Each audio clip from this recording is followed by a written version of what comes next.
Hello everyone, good morning to all of you. आज और कल के करंट अफेयर्स में आप लोगों का स्वागत है और इम्पोर्टेंट प्रश्न है आप लोगों के एग्ज़ाम के लिए। जो लोग चैनल पर नए हैं वो लोग सब्सक्राइब कर दें, बेल आइकन को दबा दें और चलते हैं आज के सीधे पहले प्रश्न पे।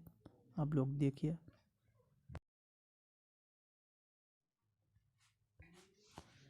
निम्न में से किस राज्य सरकार ने हाल ही में गैर कानूनी धर्मांतरण रोकथाम विधेयक 2022 के मसौदे को मंजूरी दे दी है? इसका आंसर है हरियाणा सरकार ने। हरियाणा सरकार ने हाल ही में गैर कानूनी धर्मांतरण रोकथाम विधेयक 2022 के मसौदे को मंजूरी दे दी है। इसके बाद यह विधेयक विधानसभा के समक्ष पेश किया जाएगा। इस बिल का उद्देश्य भारत के धर्मनिरपेक्ष के सिद्धांत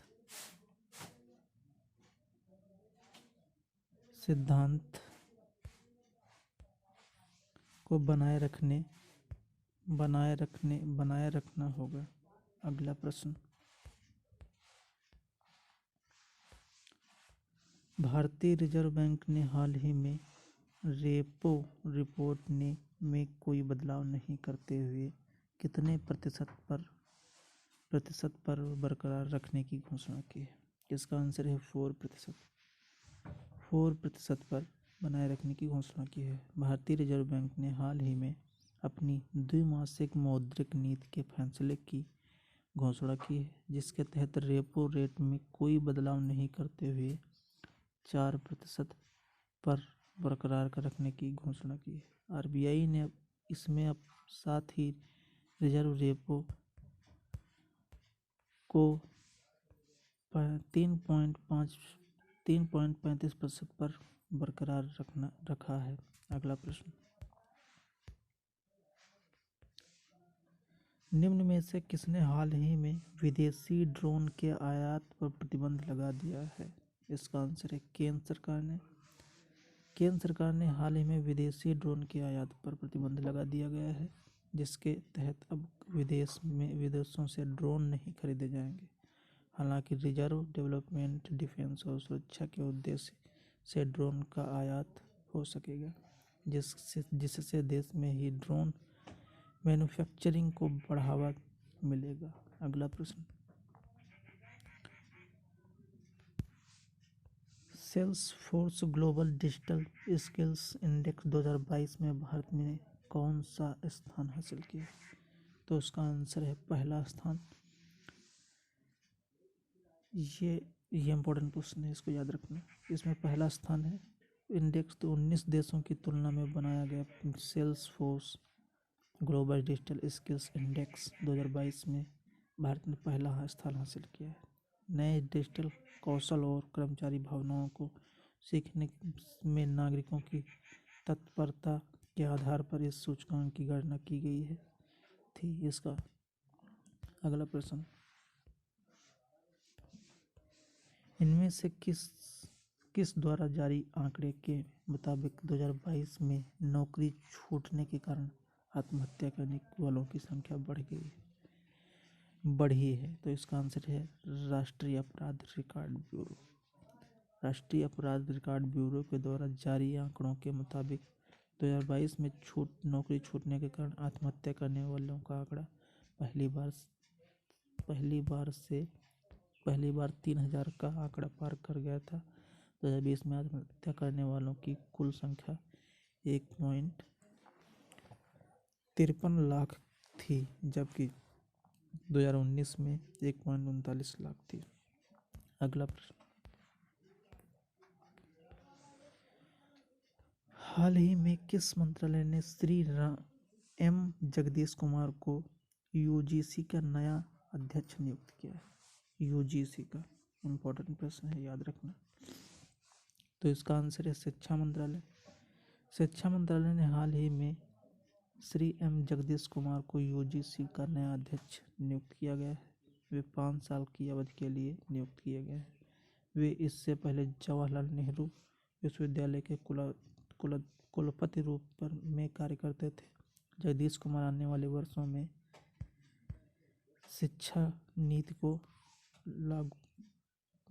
लागू करने में प्रमुख भूमिका निभाएंगे? अगला प्रश्न, उत्तराखंड के मुख्यमंत्री पुष्कर सिंह धामी ने हाल ही में किस अभिनेता को उत्तराखंड का ब्रांड एम्बेसडर नियुक्त किया है? तो इसका आंसर है अक्षय कुमार को।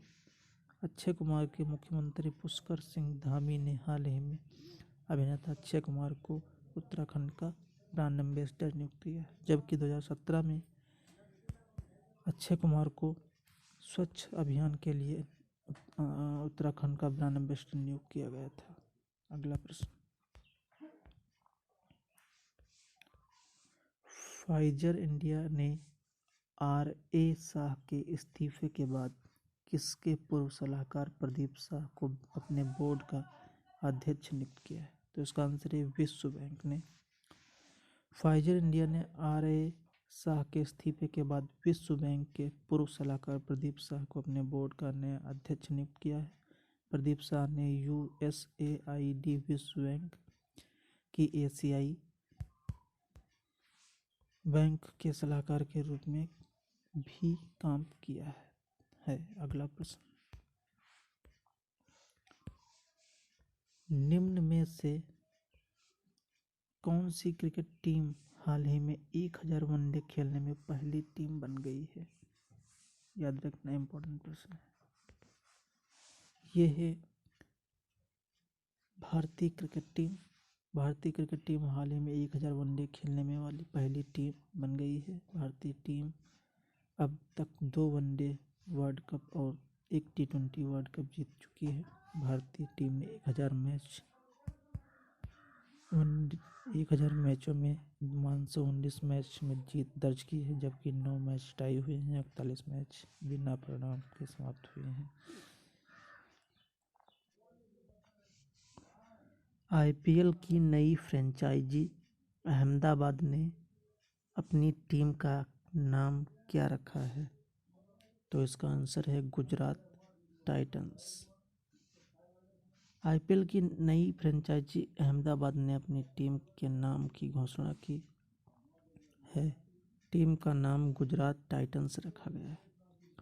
टीम की मालिक सीवीसी कैपिटल ने 5,625 करोड़ रुपए में अहमदाबाद की फ्रेंचाइजी हासिल की थी। नई फ्रेंचाइजी अहमदाबाद ने हाल ही में मेगा ऑक्शन से पहले हार्दिक पांड्या, राशिद खान और शुभम गिल को शामिल कर लिया है। अगला प्रश्न,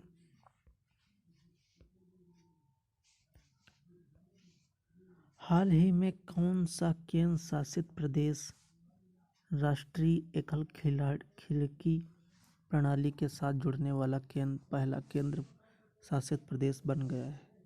तो इसका आंसर है जम्मू कश्मीर। जम्मू कश्मीर केंद्र शासित प्रदेश हाल ही में राष्ट्रीय एकल खिड़की प्रणाली के साथ जुड़ने वाला पहला केंद्र शासित प्रदेश बन गया है। यह राष्ट्रीय एकल खिड़की प्रणाली एक डिजिटल निवेशक मंच है, जिसके जरिए निवेशक अपनी व्यावसायिक आवश्यकताओं के मुताबिक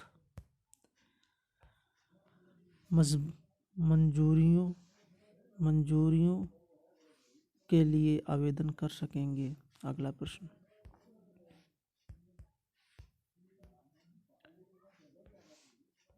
निम्न में से किसके द्वारा एटलस क्षुद्रग्रह ट्रैकिंग सिस्टम 24 घंटे पूरे अंतरिक्ष को स्कैन करने में सक्षम पहला सिस्टम बन गया है?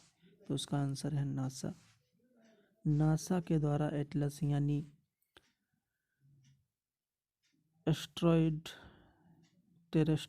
Terrestrial impact last alert system क्षुद्रग्रह ट्रैकिंग सिस्टम 24 घंटे पूरे अंतरिक्ष को स्कैन करने में सक्षम पहला सिस्टम बन गया है।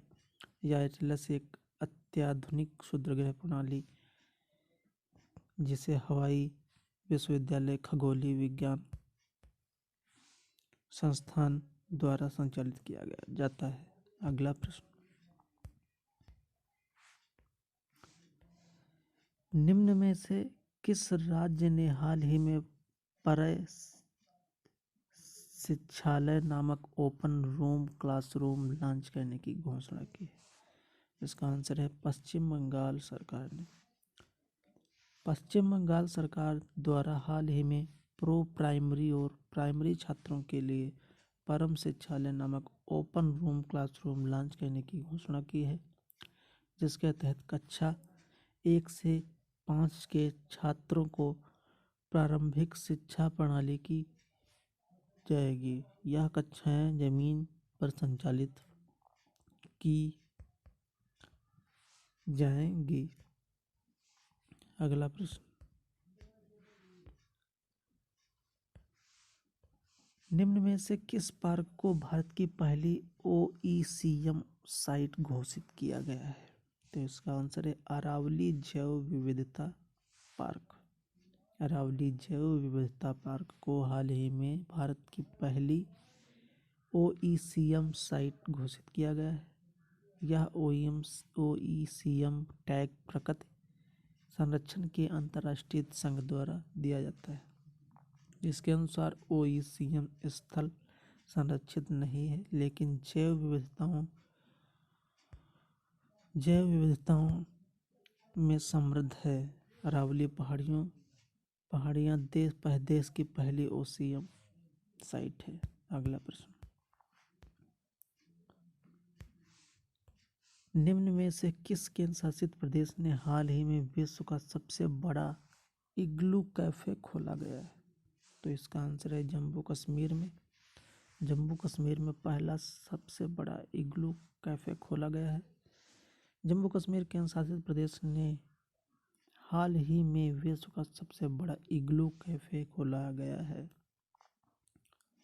जिसका नाम स्नोग्लू रखा गया है। इम्पोर्टेंट प्रश्न है, याद रखना। इसे वसीम शाह ने बनवाया है।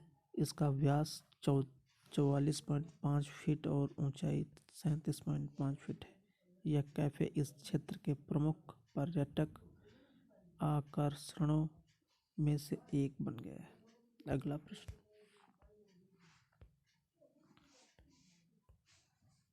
इनमें से किस वर्ष लॉस एंजिल्स में आयोजित किए जाने वाले ओलंपिक में सर्फिंग, क्लाइंबिंग और स्केटबोर्डिंग जैसे नए खेल को शामिल किया गया है?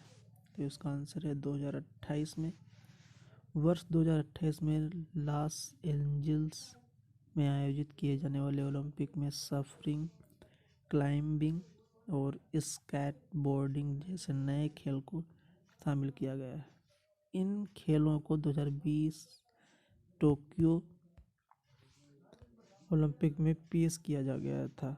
भारोत्तोलक, मुक्केबाजी, आधुनिक पेंटाथलॉन को छोड़ दिया गया है। अगला प्रश्न, भारत के सबसे बड़े डिजिटल हेल्थ केयर प्लेटफॉर्म मेडिबडी ने बॉलीवुड अभिनेता को आधिकारिक ब्रांड एम्बेसडर के रूप में नियुक्त किया है। तो इसका आंसर है अमिताभ बच्चन को। भारत के सबसे बड़े डिजिटल हेल्थ केयर प्लेटफॉर्म मेडिबडी ने बॉलीवुड के महानायक और दिग्गज अभिनेता अमिताभ बच्चन को आधिकारिक ब्रांड एम्बेसडर के रूप में नियुक्त किया है। अगला प्रश्न,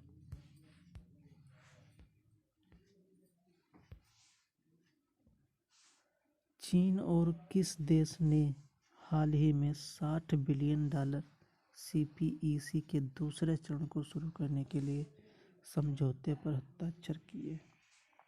तो इसका आंसर है पाकिस्तान।